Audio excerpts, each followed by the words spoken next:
नमस्कार साथियों, मैं राघवेंद्र दुबे। स्वागत है आप सभी का मेरे यूट्यूब चैनल श्री एकेडमी पर। आज मैं आपके लिए फिर एक मध्य प्रदेश का नया प्रैक्टिस सेट लेकर आया हूं। तो टाइम वेस्ट न करते हुए शुरू करते हैं हम आज का हमारा मध्य प्रदेश का ये प्रैक्टिस सेट। हमारा आज का पहला क्वेश्चन है, निम्न में से किस प्रकार के वन में शासन का कठोर नियंत्रण रहता है। आपके ऑप्शन है आरक्षित वन, संरक्षित वन, अवर्गीकृत वन और इन सभी में। आपको ये बताना कि किस प्रकार के वन में शासन का कठोर नियंत्रण रहता है। तो साथियों, इसका राइट आंसर है ऑप्शन ए, आरक्षित वन। ठीक है, हम सभी जानते हैं कि आरक्षित वनों में शासन का कठोर नियंत्रण रहता है। इसके नियम बहुत ज़्यादा कठिन होते हैं। इनमें लकड़ी की कटाई तथा पशु चारण भी जो है वो निषिद्ध होता है, मना होता है। और इन वनों का जो प्रबंध है बहुत ज़्यादा व्यवस्थित ढंग से किया जाता है। क्वेश्चन नंबर 2 की बात करेंगे। मध्य प्रदेश में सर्वाधिक वृक्ष किस प्रजाति के हैं, आपको बताना है। तो मध्य प्रदेश में सबसे ज़्यादा वृक्ष किस प्रजाति के हैं? साल के हैं, सागौन के हैं, खेर के हैं या धावड़ा के हैं। तो इसका साथियों राइट आंसर हो जाएगा ऑप्शन वी, सागौन, क्योंकि मध्य प्रदेश को सागौन वन के नाम से भी जाना जाता है। आप सभी को मालूम है कि मध्य प्रदेश में सबसे ज़्यादा वृक्ष किसके हैं? सागौन के हैं। और हम बात करें तो हमारे प्रदेश में लगभग 27,883 वर्ग किलोमीटर क्षेत्र में सागौन के वन फैले हुए हैं, जबकि दूसरे नंबर पे कौन सा आता है? साल के वृक्ष हैं। आपको ध्यान रखना है, ठीक है। देखो, एक बात और ध्यान रखना, भारत की अगर बात करें तो भारत में जो सर्वाधिक है वो साल के वन पाए जाते हैं, लेकिन मध्य प्रदेश की बात करेंगे तो मध्य प्रदेश में सबसे ज़्यादा सागौन के वृक्ष पाए जाते हैं। क्वेश्चन नंबर 3 की बात करेंगे। कीट लगने से किस वृक्ष के बड़ी संख्या में पेड़ काटे गए थे, आपको याद रखना है। सागौन के, यूकेलिप्टस के, साल के या फिर खेर के। तो ये इसका राइट आंसर हो जाएगा साथियों। आपको याद रखना है, साल सबसे ज़्यादा काटा गया था। राइट आंसर है इसका सी, ठीक है। मध्य प्रदेश में क्या हुआ था, जो साल वृक्ष थे इसमें एक बोरर नाम का कीट था, तो उससे बोरर नाम के कीट से वृक्षों को बहुत ज़्यादा क्षति हुई थी, जिसे रोकने के लिए लगभग 10 लाख साल वृक्ष काटने के आदेश राज्य शासन ने दिए थे। क्वेश्चन नंबर 4 की बात करेंगे। मध्य प्रदेश वन विकास निगम की स्थापना कब की गई? फैक्ट है 1972, 1973, 1974। तो इसका राइट आंसर है साथियों ऑप्शन डी, 1975। याद रखिएगा 24 जुलाई 1975 को मध्य प्रदेश वन विकास निगम की स्थापना की गई थी। 24 जुलाई आप इसे मेंशन कर लें। क्वेश्चन नंबर 5 है, वन अनुसंधान संस्थान देहरादून का क्षेत्रीय कार्यालय मध्य प्रदेश के किस स्थान पर है? बालाघाट में है, जबलपुर में है, मंडला में है या सिवनी में है?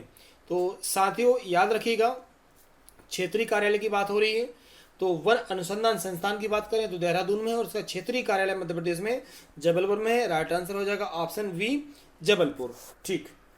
क्वेश्चन अगला, क्वेश्चन नंबर 6, मध्य प्रदेश में वन प्रबंधन शिक्षा संस्थान कहाँ पर है? ठीक है, ये भी फैक्ट है। बालाघाट में है, मंडला में है, बैतूल में है या फिर छिंदवाड़ा में है। तो इसका राइट आंसर हो जाएगा ऑप्शन ए, बालाघाट में है ये।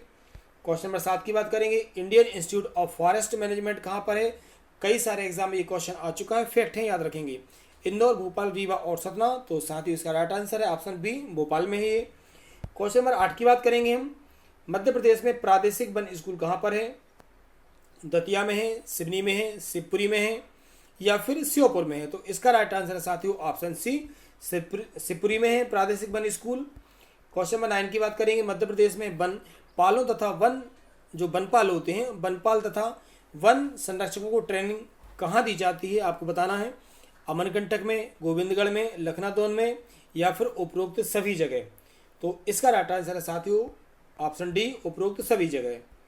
क्वेश्चन नंबर 10 की बात करेंगे। वनों का 100% राष्ट्रीयकरण करने वाला प्रदेश कौन सा है? ठीक है, मध्य प्रदेश है, गुजरात है, महाराष्ट्र या फिर राजस्थान है? तो याद रखिएगा साथियों, उसका राइट आंसर है ऑप्शन ए, मध्य प्रदेश। ठीक है, वनों का 100% राष्ट्रीयकरण मध्य प्रदेश में किया गया है। क्वेश्चन नंबर 11 की बात करेंगे। मध्य प्रदेश में वनों का राष्ट्रीयकरण जो किया गया वो कब किया गया? 1965, 1970, 1975 या फिर 1980? तो याद रखेंगे साथियों, इसका राइट आंसर है ऑप्शन बी, 1970।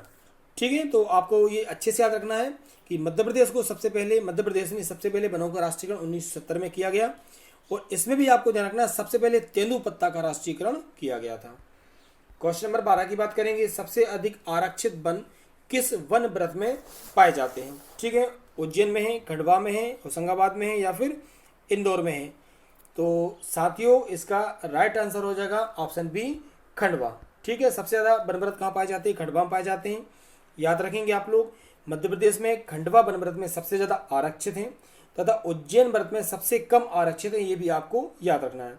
अगर हम सबसे ज़्यादा संरक्षित वन सर्वाधिक जो है वो इंदौर में है और सबसे कम खंडवा वन व्रत में है, ये आपको अच्छे से याद रखना है। क्वेश्चन नंबर 13 की बात करेंगे। मध्य प्रदेश में सामाजिक वानिकी योजना कब प्रारंभ की गई? सीधा सीधा फैक्ट है ये 1973, 1976, 1979 या फिर 1983। तो इसका साथियों राइट आंसर है हमारा 1976, ऑप्शन बी सही है। क्वेश्चन नंबर 14 की बात करेंगे। मध्य प्रदेश में देश का कितना प्रतिशत वन क्षेत्र पाया जाता है? 23%, 11.25%, 33% या फिर 38%। तो इसका राइट आंसर 11.25%। याद रखिए मध्य प्रदेश में देश का कितना प्रतिशत वन, तो 11%। क्वेश्चन नंबर 15 की बात करेंगे। मध्य प्रदेश का वन राज्य महाविद्यालय कहाँ है? मंडला में है, बैतूल में है, जबलपुर में है या फिर बालाघाट में है?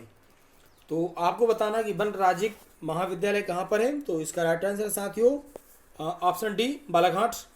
याद रखेंगे मध्य प्रदेश के बालाघाट में वर्ष 1979 में है ना एक वन राज्य महाविद्यालय की स्थापना की गई थी। इसी प्रकार से 1980 में वन महाविद्यालय बैतूल में भी स्थापना की गई है। तो इसका राइट आंसर है option D, Balaghat. Question number 16 की बात करें। किस वृक्ष की लकड़ी से कत्था प्राप्त होता है? सरल क्वेश्चन है, आपको मालूम होगा खेर, पलाश, साल और धावड़ा। तो आप लोग जानते हो जो खेर की लकड़ी होती है उससे कत्था प्राप्त होता है। क्वेश्चन नंबर 17 है। मध्य प्रदेश में लाख उत्पादन जिले कौन कौन से हैं? बताएंगे आप लोग। मंडला, जबलपुर, शहडोल या फिर उपरोक्त सभी? तो साथियों इसका राइट आंसर है उपरोक्त सभी। क्वेश्चन नंबर 18 की बात करेंगे। मध्य प्रदेश वन्य जीव संरक्षण अधिनियम कब पारित हुआ? ये क्वेश्चन एक ऐसा है, इसको बहुत सारे एग्जाम में कई बार पूछा गया, आपको याद रखना है। वन्य जीव संरक्षण अधिनियम, तो यहाँ से आपको ध्यान रखना है 1956, 72, 74 और 82। तो अब यहाँ से आपको ध्यान रखना है कि यह 1972 में पारित किया गया। ठीक है, क्वेश्चन 1972, ये आपको ध्यान रखना 1972 इसका राइट आंसर है। फिर है सागौन किस क्षेत्र में बहुतायत में उगता है? हिमाचल में, पश्चिमी घाट में, मध्य भारत में, असम तथा मेघालय में? बताना है आपको कि सागौन किस क्षेत्र में बहुतायत में पाया जाता है। तो इसका राइट आंसर है साथियों ऑप्शन सी, मध्य भारत। क्वेश्चन नंबर 20 की बात करेंगे। तेंदु पत्ता का उपयोग किसमें होता है? बीड़ी बनाने में, पशु आहार में, कागज बनाने में या उपरोक्त में से कोई नहीं? तो बड़ा ही सरल सा आंसर है साथियों, इसका राइट आंसर हो जाएगा ऑप्शन ए, बीड़ी बनाने में। क्वेश्चन नंबर 21 की बात करेंगे। मध्य प्रदेश जन शिक्षा अधिनियम किस वर्ष लागू हुआ? तो आपको बहुत अच्छे से इसको भी याद रखना है साथियों, ये इसका राइट आंसर हो जाएगा ऑप्शन ए, 2000 में लागू हुआ था। क्वेश्चन नंबर 22 की बात करेंगे। मध्य प्रदेश के कितने क्षेत्र में वन है? 10%, 30%, 50% या फिर 60%? बताएंगे आप लोग। तो इसका राइट आंसर है ऑप्शन बी, 30% में वन पाए जाते हैं। क्वेश्चन नंबर 23 है। मध्य प्रदेश के किस जिले में सबसे कम तेंदु पत्ता के संसाधन हैं? इंदौर में, रतलाम में, मुरैना में या फिर भिंड में? तो इसका राइट आंसर है साथियों option A, Indore. Question number 24 की बात करेंगे। भारत के किस राज्य में वनों का क्षेत्रफल सबसे कम है? मध्य प्रदेश में, उत्तराखंड में, कर्नाटक में या फिर दिल्ली में? तो इसका राइट आंसर है साथियों दिल्ली, इसका राइट आंसर है। सबसे कम वनों का क्षेत्रफल दिल्ली में है। और हम बात करेंगे हमारे आज के लास्ट क्वेश्चन की। उत्कृष्ट इमारती लकड़ी प्रदान करने वाले वृक्ष का नाम क्या है? सागवान, साल, हल्दी या फिर बबूल? बताइए। तो इसका भी बड़ा सरल सा आंसर हम लोग जानते हैं कि मध्य प्रदेश ही नहीं बल्कि पूरे भारतवर्ष में पाए जाने वाला जो सागवान का वृक्ष है, जिसे हम सागौन के नाम से भी जानते हैं, वह उससे हमें उत्कृष्ट सबसे अच्छी इमारती लकड़ी प्राप्त होती है। ठीक है साथियों, तो इसका राइट आंसर हो जाएगा ऑप्शन ए, सागवान। उम्मीद करता हूं कि आपको क्वेश्चंस बहुत अच्छे लगे होंगे। सभी साथियों से निवेदन है कि ज़्यादा से ज़्यादा चैनल को लाइक कीजिए, सब्सक्राइब कीजिए और शेयर कीजिए। बहुत बहुत धन्यवाद।